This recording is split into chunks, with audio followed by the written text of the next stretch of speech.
जीवन में सफलता प्राप्त करना हो या मंजिल तक पहुंचना हो तो दृढ़ संकल्प लेना पड़ता है। संकल्प ही सिद्धि का मार्ग प्रशस्त करता है और व्यक्ति के सपने साकार होते हैं। दुनिया में इनके अनेकों उदाहरण भी मिलते हैं। यह बातें प्रदेश के खेल एवं युवा कल्याण मंत्री टंकराम वर्मा ने शनिवार को बलौदाबाजार स्थित शासकीय दाऊ कल्याण स्नातकोत्तर महाविद्यालय के वार्षिक उत्सव कार्यक्रम को संबोधित करते हुए कही। कार्यक्रम का शुभारंभ मां सरस्वती की प्रतिमा पर माल्यार्पण एवं दीप प्रज्वलित कर किया गया।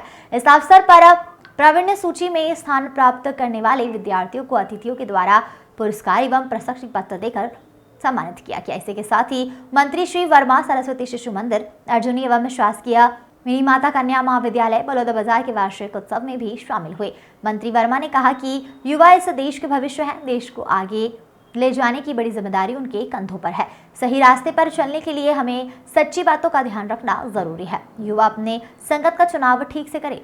संगति की आदत और स्वभाव पर गहरा असर पड़ता है। जैसे संगति रहेगी वैसे ही हमारी आदत होगी, इसलिए बुरी संगति को त्याग दें। इसी प्रकार अच्छी बातों को सुनना और अच्छी चीजों को देखना जरूरी है। वर्तमान समय विज्ञान और तकनीक का है, जिसमें नई नई तकनीकों का इस्तेमाल किया जा रहा है। सोशल मीडिया की तेजी भी है, जिसमें सार्थक जानकारी के साथ अवांछनीय तत्वों की भरमार है। उन्होंने कहा कि युवाओं को ऐसे अवांछनीय सामग्री दिग्भ्रमित करते हैं, जिस पर बच्चे को बचे रहना चाहिए। उन्होंने कहा कि युवा मेहनत व संघर्ष को अपने जीवन का अनिवार्य हिस्सा बनाए। मंत्री वर्मा ने कहा कि महाविद्यालय के व्यवस्थित संचालक के लिए प्रधानाध्यापक कर्मचारियों की कमी को दूर करने तथा संसाधनों की उपलब्धता सुनिश्चित करने का प्रयास किया जाएगा। वार्षिक उत्सव में सांस्कृतिक कार्यक्रम अंतर्गत स्कूली एवं महाविद्यालयीन छात्र छात्राओं के द्वारा मनमोहक गीत एवं नृत्य की प्रस्तुति दी गई।